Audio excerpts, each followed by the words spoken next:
Hello बच्चों, जो question आप यहाँ देख रहे हो स्क्रीन पे डेफिनेट इंटीग्रेशन का, ये क्वेश्चन बहुत ही अच्छे लेवल का क्वेश्चन है और 4 मार्क्स के लिए आना है तो 4 ही मार्क्स के लिए आएगा आपके एग्जाम में। ठीक है, तो ये क्वेश्चन पढ़ना क्यों जरूरी है, यहाँ आपको ऐसी कुछ चीजें मिलेगी जो क्वेश्चन के बीच में लगेगी और वो प्रॉपर्टीज बहुत ही इंपॉर्टेंट प्रॉपर्टी है इन डेफिनेट इंटीग्रेशन। तो क्वेश्चन को इसलिए तो देखो कि क्वेश्चन नहीं आ रहा है, उसके साथ हेलो बच्चों, तो इंटीग्रेशन का एक बहुत ही अच्छा क्वेश्चन ला चुके हैं डेफिनेट इंटीग्रेशन से ये क्वेश्चन। ठीक, डेफिनेट इंटीग्रेशन। तो यहाँ हेलो बच्चों, तो स्वागत है आपका और डेफिनेट इंटीग्रेशन से एक बहुत ही अच्छा क्वेश्चन लाए हैं। ठीक है, इसमें सिर्फ इतना π/2 लगा दो ना तो ये जेईई में आया हुआ क्वेश्चन है, आईआईटी में आया था ये क्वेश्चन एक बार। ठीक है, अगर इसमें सिर्फ ये लिमिट π/2 कर दूं तो ठीक है, तो वो छोड़िए। अभी जैसा क्वेश्चन है ये बोर्ड में आया है मार्च 2016 में, तो ये क्वेश्चन पे मेरी जैसी नजर पड़ी मैंने सोचा कि एक निकाल दो आपके लिए वीडियो इस पे स्पेशली। ठीक है, तो एक बार खुद का अटेम्प्ट दो। ठीक है, 2-3 सेकंड मैं रुक रहा हूँ। 1 2 3, शायद आपने कर लिया होगा। ठीक है, नहीं किया? ठीक है, अब आप बोलोगे सर नहीं आया तभी तो देख रहे हैं। बिल्कुल बिल्कुल सही बात है। ये क्वेश्चन को भाषण दे रहा हूँ पहले क्योंकि इंपॉर्टेंट है थोड़ा। तो ये जो क्वेश्चन है ये क्वेश्चन के लिए नहीं पढ़ना, सिर्फ इसमें कुछ ऐसी प्रॉपर्टीज यूज होंगी और इसके आंसर भी मैं आपको 2 निकाल के बताऊंगा और दोनों सही है। ठीक है, अपने अपने जगह दोनों सही है। ठीक है, तो सुनो, इस क्वेश्चन में 2 प्रॉपर्टीज लगेंगी या 1 प्रॉपर्टी लगेंगी, इस पे डिबेट है। अगर 1 प्रॉपर्टी लगाते हो तो आंसर 0 आएगा और 2 लगाते हो तो आंसर कुछ और आएगा, 0 नहीं आएगा। ठीक है, चलो शुरू करते क्वेश्चन को करना। ठीक है, तो यहाँ अगर आप ध्यान से देखोगे तो i is equal to integration 0 to π यानी lower limit 0 upper limit π x upon a square cos square x plus b square sin square x dx मार्च 2016 का क्वेश्चन है। ठीक है, अब आप बोलोगे सर यहाँ अगर ये x नहीं होता तो कुछ तो कर लेते हम। बिल्कुल, आपने बहुत बार ऊपर sec स्क्वायर x बनाया है और नीचे tan स्क्वायर x बनाया है। ठीक है, ऐसे क्वेश्चंस में क्योंकि जब भी cos साइन नीचे होता है तो हम जनरली डिवाइड करते हैं cos स्क्वायर x से। यहाँ अगर करूँ यहाँ अगर करूँ, ठीक है, तो यहाँ से कैंसिल हो जा रहा है cos स्क्वायर x, यहाँ बन रहा है tan, यहाँ बन रहा है sec स्क्वायर x, क्योंकि मैं 1 अपॉन cos स्क्वायर x का sec स्क्वायर x लिखूंगा तो tan का sec तो आ जाएगा डेरिवेटिव। बिल्कुल, लेकिन ये जो x है ना, ये x मुझे तंग कर रहा है, इस x को हटाना है। तो इसी के लिए हम डेफिनेट इंटीग्रेशन की एक प्रॉपर्टी यूज करेंगे। ठीक है, तो देखो बाय प्रॉपर्टी सबसे पहले मैं थोड़ा सा मार्कर छोटा कर लेता हूँ, मार्कर की नहीं क्योंकि क्वेश्चन बड़ा है। ठीक है, तो यहाँ मैं लिखूंगा बाय प्रॉपर्टी। कौन सी प्रॉपर्टी बेटा? वो प्रॉपर्टी में लगाऊंगा, यहाँ लिख रहा हूँ बॉक्स में। ठीक है, देखो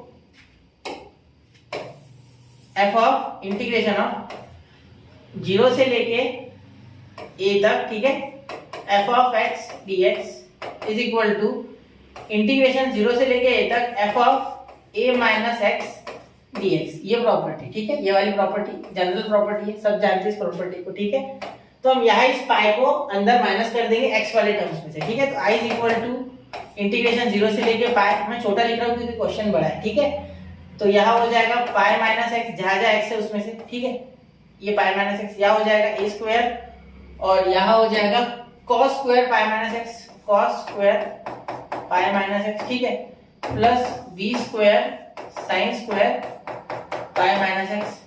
ठीक है, और यहाँ डी एक्स। ठीक है बच्चा, ठीक है। अब देखो यहाँ एक बात मैं आपको बताना चाहूंगा कि cos पाई माइनस एक्स से डरना बिल्कुल नहीं है क्योंकि इसका आंसर क्या आता है cos x। ठीक है, और sin पाई माइनस एक्स का आंसर आता है sin x, तो बिल्कुल डरना नहीं। ठीक है, ये कैसे हुआ क्या हुआ सोचना नहीं, ये हो जाएगा वैसे का वैसे। आपको ये वेरीफाई करना है। ठीक है, वेरीफाई। तो देखो यहाँ cos a माइनस बी का फॉर्मूला लगाओ। ठीक है, इसे a ले लो, इसे b, और यहाँ sin a माइनस बी का लगाओ। ये फॉर्मूला आपको आता है क्योंकि इतना ट्रिग्नोमेट्री आना चाहिए आपको 12th में, नहीं होगा सर्च करके फॉर्मूला लगाओ। ठीक है, ये a और ये b, तो अब आपको ये रिजल्ट मिलेगा। ठीक है, और अलाइड एंगल के ये फॉर्मूला है। ठीक है, चलिए यहाँ तक क्लियर।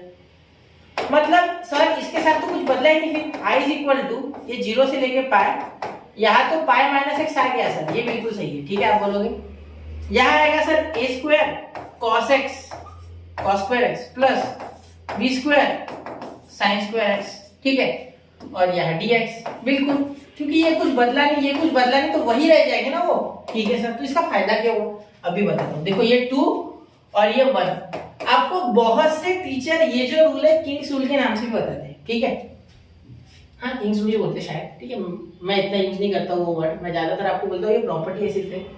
ठीक है, जो जनरली ज्यादातर यूज होती है, बहुत से क्वेश्चन में ये प्रॉपर्टी यूजफुल है। ठीक है, अब 1 और 2 को जब ऐड करोगे तो ऐसा कुछ मिलेगा कि सरप्राइजिंग लगेगा आपको। देखो क्या हो, जब I add 1 and 2, add 1 and 2 लिख रहा हूं मैं। ठीक है, ये दिख रहा है ना आपको ऊपर का, मेरे लिए बहुत इंपॉर्टेंट ये क्वेश्चन आपको पढ़ाना, ऐड 1 and 2। ठीक है, तो यार देखो i प्लस आई क्या हो गया बेटा, 2i, क्या हो गया 2i इज इक्वल टू, ध्यान देना, i प्लस आई 2i हो गया इज इक्वल टू, यहाँ जब मैं इन दोनों को ऐड करूंगा लिमिट सेम है तो लिमिट एक बार आ जाएगी 0 से लेके पाए।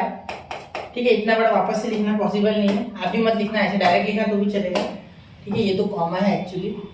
ठीक है, तो देखो ये x plus pi minus x, देखो x plus pi minus x जब ऐसे होगा, देखो ये प्लस ये तो माइनस एक्स और प्लस एक्स कैंसिल होगा। ठीक है, जैसे कि यहाँ हो रहा है, तो क्या बचा सिर्फ पाई, तो मैं क्या लिखूंगा सिर्फ पाई। ध्यान देना, मेरी एक एक बात पे ध्यान देना, सिंगल एक भी पॉइंट मत छोड़ना, इसमें पॉइंट छोड़ोगे तो फिर आपको आगे का नहीं समझेगा। ठीक है, चलो 2x में देख रहे हो कोई दिक्कत नहीं है, लेकिन पॉइंट नहीं छोड़ना है। ठीक है, a square cos square x plus b square sin square x। ठीक है, और यहाँ भी a square cos square x plus b square sin square x। ठीक है, तो ये पूरा का पूरा टर्म और ये पूरा का पूरा टर्म रिपीट हो रहा है। ठीक है, इसका मीनिंग क्या हो रहा है, इसका मीनिंग हो रहा है कि इन दोनों को बेस सेम होने के कारण मैंने डायरेक्ट लिखा था, जबकि मैंने यहाँ x plus pi minus x लिखा, तभी आप समझ गए कि डिनोमिनेटर सेम है तो एक बार लिख लेंगे डायरेक्टली, क्योंकि ये एक्चुअली क्या हो रहा है, x अपॉन, सपोज मैं इसको t बोलता हूँ, इसे पूरे को t बोलता हूँ, पाई माइनस एक्स बाई टी। ठीक है, तो ये t एक बार और ऊपर क्या था प्लस था, x plus pi minus x कर दिया, कैंसिल तो ऐसे किया था मैंने, तो ये तो एक ही बार आ जाएगा बिल्कुल। ठीक है, पहले पकड़ लिया था आपने, आप पकड़े, कोई दिक्कत नहीं, आप पकड़े होंगे तो कोई दिक्कत नहीं। ऐसे होता है, बड़े बड़े क्वेश्चन देख के थोड़ा सा बच्चे डरते हैं, उसमें कोई नहीं है, सब डरते हैं बेटा, आप अकेले नहीं हो। ठीक है, बच्चा था तो मैं भी डरता था। ठीक है, अब डरते क्या नहीं, अब रोज करता हो तो कोई डर नहीं लगता। ठीक है, वो रोज मार मार खा के कैसे कुछ बच्चे एकदम कड़क हो जाते, वो बोलते फिर वो डायलॉग है एक बागी में का, क्या बोलते वो, your torture is my warm up, like this, ये है मेरे लिए। ठीक है, this torture is my warm up. ठीक है, अब देखो यहाँ आई इज इक्वल टू, ऐसे डायलॉग मारते हैं मैंने टाइम पास। ठीक है, दिल पे मत लेना, यहाँ पाई आ गया तो ये पाई कांस्टेंट है, बाहर आ गया, और ये 2 इसके अपॉन में चले गया पाई बाई। ठीक है, यहाँ क्या आ गया 0 से लेके पाई, तो यहाँ आया 1 upon a square cos square x. ठीक है, plus b square sine square x. ठीक है, अब बहुत से बच्चे बोलेंगे सर यहाँ जो x था वो हट गया है, अब आप डायरेक्टली यहाँ सेक और tan बना सकते हो। बिल्कुल बेटा, यहाँ से सेक और tan के रूप में बनाया जा सकता है क्वेश्चन, और मैं आपको पहले वैसे ही करके दूंगा, फिर मैं आपको दूसरे तरीके से करके दूंगा। ठीक है, पहले ये कर लेते जो ट्रेडिशनल तरीका है, जो जनरली लोग करते हैं। ठीक है, पाई बाय 2 इंटीग्रेशन 0 से लेके पाई, यहाँ आप cos स्क्वायर से डिवाइड कर दो सबको, तो यहाँ हो जाएगा 1 by cos square x upon यहाँ a square cos square x upon cos square x। ठीक है, और यहाँ हो जाएगा b square sin square x upon cos square x। ठीक है, तो ये बन जाएगा tan, ये cos कैंसिल, यहाँ हो जाएगा sec, तो मैं डायरेक्ट लिख रहा हूँ। देखो ये स्टेप आप लिख लेना आपके मन से, sec square x upon a square upon cos square x cancel, तो यहाँ सिर्फ बचा a स्क्वायर। ठीक है, और यहाँ बचा plus b square tan square x। ठीक है, बिल्कुल, और यहाँ dx। ठीक है सर, अब क्या करना, b स्क्वायर और a और b दोनों कांस्टेंट है बेटा। ठीक है, तो यहाँ चाहो तो ऐसे कर लो डायरेक्ट सॉल्व, ये b square tan square x पूरा आप सब्स्टिट्यूट कर सकते हैं, मतलब b tan x, या इस b को डिवाइड कर दो दोनों ऊपर नीचे। ठीक है, जिससे कि आपका b स्क्वायर यहाँ से खत्म हो जाएगा और यहाँ से कॉमन आ जाएगा। ठीक है, इसे ऊपर नीचे b स्क्वायर से मल्टीप्लाई डिवाइड करके यहाँ b स्क्वायर आ जाएगा कॉमन, तो b बाहर आ जाएगा, वैसा भी चलेगा, वरना आप ऐसे रखो तो भी चलेगा। कंफ्यूज हो रहा हो, छोड़ो, कुछ मत करो, मैं बता रहा हूँ कैसे करो। ठीक है, शायद मैंने आपको कंफ्यूज किया उस तब अभी, है ना। तो यहाँ b tan x को सब्स्टिट्यूट कर लो डायरेक्ट, तो यहाँ डालो put t is equal to b tan x। ठीक है, क्वेश्चन इतना अच्छा है ना कि जोश भर रहा है। ठीक है, t is equal to b tan x। ठीक है, अब देखो यहाँ डिफरेंशिएट करोगे तो क्या आएगा, dt by dx is equal to b constant है बाहर, tan का आया sec स्क्वायर x, तो यहाँ ध्यान देना sec स्क्वायर dx। ठीक है, और ये b नीचे, तो dt बाय b बन गया, ये dt बाय b बन गया। कौन dt बाय b बन गया, sec स्क्वायर dx, ये इतना। ठीक है, सेक स्क्वायर dx क्या बन गया, dt बाय b, ठीक है। Sec square x dx, sorry ये अच्छे से लिखा नहीं मैंने ना, सॉरी बेटा, आई एम सो सॉरी। यहाँ है सेक स्क्वायर x। तो अब देखिए बेटा, अब हम लिमिट बदलेंगे, लिमिट बदली नहीं अभी, ठीक है। तो देखो जब t is equal to b tan theta है, ठीक है, b tan x, तो यहाँ when x is equal to, जब x की लिमिट, ठीक है, जब x की लिमिट पाई है, क्या है पाई, तो वो क्या आ जाएगा tan, then t is equal to 0। कैसे आया 0, देखो tan पाई क्या होता है बेटा 0, तो वो b से कोई फर्क नहीं पड़ रहा, b तो 0 से मल्टीप्लाई 0 हो जाएगा, ठीक है। और व्हेन अब x इज इक्वल टू 0, यहाँ देखो यहाँ थोड़ी सरप्राइजिंग आएगी बात, when x is equal to 0 then t is equal to tan 0 और यहाँ इंटू b, तो tan 0 भी 0 होता है, ठीक है, तो ये भी 0 आ गया। देखो दोनों लिमिट सेम टू सेम आ गया। अब यहाँ आंसर आपको प्रॉपर्टी ही दे देगी। देखो क्या हो रहा है, सुनो पाई बाय 2 तो आ ही रहा है, साथ में यहाँ 0 0, ठीक है, यहाँ आप ये सब्स्टिट्यूट कर रहे हो, ठीक है, 0 से 0 लिमिट है, मुझे पता है आंसर 0 आने वाला है। जब सेम लिमिट होती है ना, वहां से वहां तक ही जाना होता है हमें, तो एक्चुअली 0 आ जाता है, क्योंकि डेफिनेट इंटीग्रेशन में एक्चुअली हम एरिया निकालते हैं। और यहाँ अगर आपको बोला जाए कि इस पॉइंट से शुरू करो और यहीं पे पहुंचो, तो वहां से वहां पहुंचने में 0 होगा सब, मतलब एरिया भी 0 हो जाएगा। तो यही बात हो रही है, कर्व वगैरह का काम होता है, मैंने पढ़ा है, एक बार जरा लेक्चर देखना, ठीक, बड़ा वाला, समझ आएगा, लंबा है थोड़ा लेकिन बहुत कॉन्सेप्ट बताया, ठीक है। छोड़ो यहाँ लिख लेते, ये इसका क्या हो गया, यहाँ हो गया बेटा dt बाई b, तो ये b तो कांस्टेंट है, b को बाहर भेज दिया मैंने, ठीक है, ये b के साथ dt यहाँ लिख लेता हूँ, तो 1 अपॉन इसके पास a स्क्वायर प्लस p, तो a प्लस p स्क्वायर, ठीक है।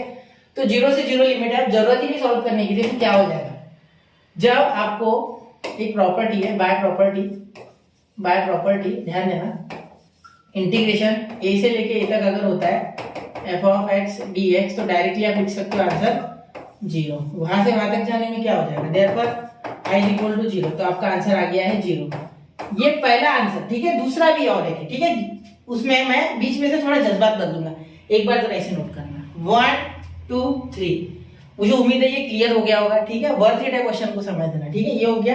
चलो अब मैं चल रहा हूँ अगले, मतलब थोड़ा अगला टाइप इसका, मतलब अलग तरीके से सॉल्व करके देता हूँ, देखो, जिसमें आपको थोड़ा सा अच्छा आंसर मिलेगा, ठीक है। चलो तो ये खत्म हो गया। यहाँ मैं क्या करूंगा, यहाँ पर मैं कोशिश करूंगा कि यही से चालू कर देता हूँ, ये से एक बाद में लगा, ठीक है, यही से शुरू करता हूँ। देखो यहाँ तक समझ गए ना, वो समझ के पिछला वो जरा नोट कर लेना है, ठीक है, एक बार वापस जाके नोट करो।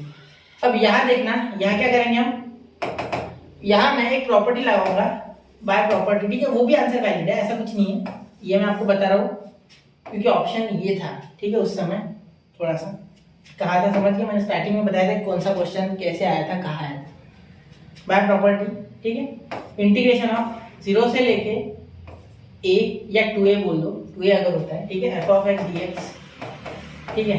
तो यहाँ हम लिख सकते हैं, ध्यान देना,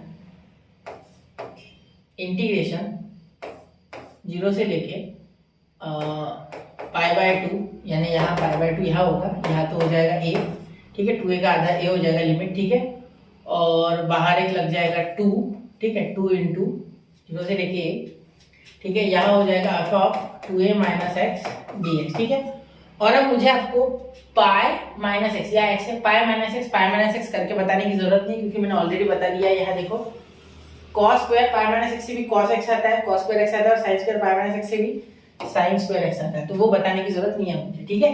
तो ये प्रॉपर्टी से इसमें तो कोई चेंज नहीं आएगा, ये तो गारंटी है। जो चेंज आएगा वो सिर्फ लिमिट में आएगा और आगे 2 लग जाएगा, जिससे 2 कैंसिल हो जाएगा। देखो आंसर में कितना बड़ा चेंज आता है वो देखना है, ठीक है, लिमिट से सिर्फ। ये एक्चुअली ये चेंज जो आया ना, ये सिर्फ प्रॉपर्टी से आया है, ठीक है। वैसे सिमेट्री के लिए प्रॉपर्टी लगाना जरूरी है, ठीक है, लेकिन बहुत सी जो ऑनलाइन साइट्स है, ठीक है, उसमें वो आंसर दिया गया जिसमें 0 हो रहा है, ठीक है। और एक तो ऐसी है जो महाराष्ट्र बोर्ड के बच्चे बहुत ज्यादा यूज करते हैं, ठीक है, तो वहां भी अल्टरनेट सोल्यूशन देना चाहिए, ठीक है। तो आप देख लो अभी, ठीक है। तो ये पाई बाय 2 इंटीग्रेशन, यहाँ तो 2 था ऑलरेडी, तो इंटू 2 लगा रहा हूँ मैं, अकॉर्डिंग टू दिस प्रॉपर्टी है ना, तो इंटू 2। क्वेश्चन लंबा हो जाए मुझे कोई गम नहीं है, जो देखना चाहता है वो देखे बहुत ही अच्छे से, ठीक है, क्योंकि उससे तो मजा आएगा, फील आएगा उससे। पाई बाय 2 मैथ्स का, इसे कहते हैं मैथ्स का फील लेना, फील लेने के लिए समय लगता है। Upon a square cos square x, ठीक है, plus b square sine square x, और यहाँ हो रहा है dx, ठीक है। 2 कैंसल, ठीक है, 2 कैंसल, ठीक है। यहाँ पे मैं इसे छोटा कर रहा हूँ और थोड़ा इधर खींच रहा हूँ जिससे कि मुझे वहां जगह मिल जाए, ठीक है। वो अगर थोड़ा हो भी गया होगा ना उधर तो संभाल लेना, ठीक है। यहाँ मैं लिख रहा हूँ I is equal to integration 0 से लेके π/2, ठीक है। और यहाँ पाई अभी भी है, यहाँ का पाई कहीं नहीं गया, ये पाई है अभी, देखो बारीक सा निकाला है 1/, यहाँ तो डायरेक्टली पता है ना आपको, मैं डिवाइड करूंगा cos स्क्वायर x से, तो यहाँ बन जाएगा a square plus b square sec में tan स्क्वायर x नीचे बनेगा और ऊपर बनेगा, एक मिनट ना, नीचे बनेगा tan स्क्वायर x और ऊपर बनेगा सेक स्क्वायर x और यहाँ dx, ठीक है। मैंने cos से डिवाइड कर दिया, यहाँ 1/cos, तो 1/cos स्क्वायर x ऊपर हो गया होगा sec स्क्वायर x, नीचे हो गया ये cos कैंसिल, ये sin square upon cos square x tan square x, ठीक है। तो I is equal to integration लगाने से पहले सर सब्स्टिट्यूट करो, बिल्कुल बेटा सब्स्टिट्यूट करेंगे, ध्यान देना सब्स्टिट्यूट करेंगे बिल्कुल। एक मिनट, ये ज़्यादा उधर चलेगा, ठीक है। दिख रहा है कि आपको, मुझे वापस एक बार देखना पड़ेगा। चलिए दिख रहा है, ठीक है। तो देखो यहाँ हम लगा लेंगे, अब देखो ध्यान देना, यहाँ अब हम सब्स्टिट्यूट करेंगे तो t is equal to b common निकालोगे मैं ज़्यादा बेटर हो जाएगा। देखो एक काम करते हैं, अगले स्टेप में b कॉमन निकाल लेते हैं, ठीक है, जिससे आसान होगा आपके लिए सॉल्व करना। तो π/b स्क्वायर कॉमन, इंटीग्रेशन 0 से लेके π/2, सर यहाँ तो b है नहीं स्क्वायर के पास, अरे बेटा ऊपर नीचे हम b स्क्वायर से मल्टीप्लाई कर देंगे, जिससे एक b स्क्वायर बाहर निकल गया, ऊपर वाला और नीचे वाला a square upon b square हो गया प्लस tan स्क्वायर x और यहाँ dx। अब आप लोगों के साथ समझाएं, देखो a square upon b square और इंटू b स्क्वायर और डिवाइड, इसका मीनिंग वही हुआ ना। तो मैंने ऊपर वाला b स्क्वायर यहाँ से plus b square tan square x था, तो यहाँ से b स्क्वायर कॉमन निकल गया, a square upon b square बच गया, ठीक है, समझे आप, आपको कोई दिक्कत नहीं। तो t is equal to tan x, अब थोड़ा स्पीड से करूँगा, t is equal to tan x डाल दिया मैंने, ठीक है। तो यहाँ आ गया dt is equal to sec square x dx, जो कि ऊपर है तो ये तो खत्म हो गया, इसकी जगह dt आ गया, ठीक है। लेकिन अभी लिमिट नहीं बदली मैंने, ठीक है, लिमिट के लिए थोड़ा राह देखो, ठीक है। यहाँ बदल रहा हूँ मैं लिमिट, बहुत कम जगह हो जाएगी है ना, यहाँ करता हूँ व्हेन, स्टार्टिंग में बदलना था वैसे मैंने, लेकिन अभी यहाँ बदल रहा हूँ, जान दो। When x is equal to 0, then t is equal to कितना हो जाएगा, जब आप tan 0 डालोगे तो ये हो जाएगा आपके लिए 0, tan 0 0 होता है, ठीक है। When x is equal to π/2, तो यहाँ आपके लिए tan आ जाएगा t is equal to infinity. देखो tan π/2 क्या होता है, इंफिनिटी, क्यों होता है ये बता देता हूँ। देखो tan π/2 यानी sin π/2 अपॉन cos π/2। बहुत से बच्चों को पता होगा, आप स्किप कर लिया करो ऐसी छोटी चीजें, मुझे अच्छा नहीं लगता मैं नहीं बताऊँ, तो इसलिए बता देता हूँ। कोई बच्चा अगर बेचारा अगर सोच रहा हो कि बारे में, तो मुझे कितना बुरा लगेगा उसके लिए। 1/0 cos π/2 कितना 0, 1/0 इंफिनिटी, ठीक है, इसलिए क्लियर। चलो अब आपको ये डाउट क्लियर हो गया क्यों इंफिनिटी होता है, ठीक है। अब लिमिट बदलो, i is equal to π/b square, ठीक है, यहाँ 0 से लेके इंफिनिटी, क्योंकि अपर लिमिट इंफिनिटी है, सेक के जगह क्या आ गया सर, dt आ गया ना यार, क्या आया सर, हट है ना, सॉरी। चलो ये आ गया dt, और यहाँ देखो a स्क्वायर a b का होल ब्रैकेट स्क्वायर लिख लेंगे, ठीक है। और यहाँ हो गया प्लस tan की जगह क्या हो गया t स्क्वायर, क्या हो गया t स्क्वायर, क्योंकि देखो tan x की जगह t स्क्वायर, तो ये हो गया आपका। तो यहाँ कौन सा फॉर्मूला लगता है बेटा, ये बताओ मुझे सिर्फ आप, अगर ध्यान से देखोगे, ठीक है, अगर ध्यान से देखोगे तो ये है tan इनवर्स वाला फॉर्मूला, बिल्कुल। देखो कहाँ लिखूं, देखो रेड पेन से लिखा हूं, समय लगेगा, दैट इज ओके यार, दैट इज ओके, समय लगेगा, that is okay for me here for this question, हां वर्थ इट क्वेश्चन के लिए वो सही है, ठीक है। Integration 1/a square plus x square या x plus plus a square होता है, तो हम लिखते हैं tan inverse of x by a, और यहाँ इसके आगे 1/a से मल्टीप्लाई, ठीक है। चलो समझे ना, चलो हो गया। अब यहाँ हम आंसर लिखते हैं रेड पेन से, नहीं ब्लैक से लिखते रहते, ज़्यादा जोश में नहीं आते, ठीक है। देखो तो यहाँ i इज इक्वल टू, ध्यान देना, π/b स्क्वायर, ठीक है। बहुत ही खुशी हो रही है बताते हुए, बहुत ही अच्छा क्वेश्चन है। यहाँ आपका ये फॉर्मूला अगर आप अप्लाई करोगे तो हो जाएगा 1/a अपॉन b, क्योंकि a यहाँ a अपॉन b है मेरा, तो 1/a/b, ठीक है, इंटू tan इनवर्स ऑफ, देखना है अपना क्या हो गया ये x/a यानी t/a/b, ठीक है। और यहाँ हम लगा देंगे इसे लिमिट 0 से लेके इंफिनिटी, ठीक है। तो अब मैं इसे सॉल्व करने के लिए थोड़ा सा इधर खींच रहा हूँ बच्चा, तो ध्यान देना, मैं थोड़ा सा इधर खींचने वाला हूँ, ये नोट कर लिया होगा आपने, मैं इधर खींच रहा हूँ। चलिए शुरू कर दिया मैंने, ठीक है। अब चलो मैं छोटा करके आपको लास्ट में बताऊंगा, ठीक है, उसका लोड मत लो। यहाँ हो जाएगा i इक्वल टू, यहाँ जब इंफिनिटी पुट करोगे, अब इसे बाहर भेज दो, इसे बाहर भेज दो, इसका लोड मत लो, 1 अपॉन ये b है ना, ये उल्टा हो जाएगा तो b ऊपर चल जाएगा, है ना, उल्टा होता है, आपको पता होगा ना, ये इतना सबको पता होता है यार, ये b ऊपर चले गया, ठीक है। और यहाँ आ गया a, और ये b स्क्वायर वैसे का वैसा, इसके पास स्क्वायर था ना, यहाँ स्क्वायर देना होगा, एक b इससे कट गया स्क्वायर से, तो एक ही b बचेगा, ठीक है। वो अगले स्टेप में करते हैं। यहाँ देखो ये है ना, यहाँ इंफिनिटी डालोगे एक बार, तो tan inverse infinity upon a by b, इसका कोई लेना देना ही नहीं, इंफिनिटी के सामने ये कुछ नहीं है, कुछ डिवाइड नहीं कर पाएंगे, a b कुछ डिवाइड नहीं कर पाएंगे उस इंफिनिटी को, ये 0 बनने वाला है।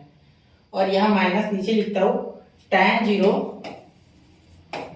अपॉन a बाई बी, तो इससे कोई फर्क ही नहीं बनने वाला, ये 0 को डिवाइड कर, ये 0, ठीक है। तो tan इनवर्स, तो यहाँ देखो i इज इक्वल टू, ये b से ये स्क्वायर कट गया, मतलब एक ही b बचा, मतलब पाई अपॉन, यहाँ बचा सिर्फ b, पाई अपॉन b भी कैंसिल, तो पाई अपॉन ए बी, ठीक है, पाई अपॉन ए बी यहाँ बचा, ठीक है। अब ये देखो tan इनवर्स ऑफ इंफिनिटी, वो tan इनवर्स ऑफ इंफिनिटी, ये infinity upon a upon b का टेंशन मत लो, ये कुछ इससे डिवाइड नहीं कर पाएंगे, इंफिनिटी को क्या डिवाइड करेंगे यार, वो इंफिनिटी के लिए तो वो इंफिनिटी आएगा, ठीक है, टेंशन मत लो। तो वो 10 करोड़ को डिवाइड 1 से करोगे, 10 से कर लोगे, क्या फर्क पड़ेगा, 10 करोड़ को 10 से नहीं, 10 करोड़ को 0.0005 से करोगे, क्या फायदा, ठीक है, तो इंफिनिटी आएगा।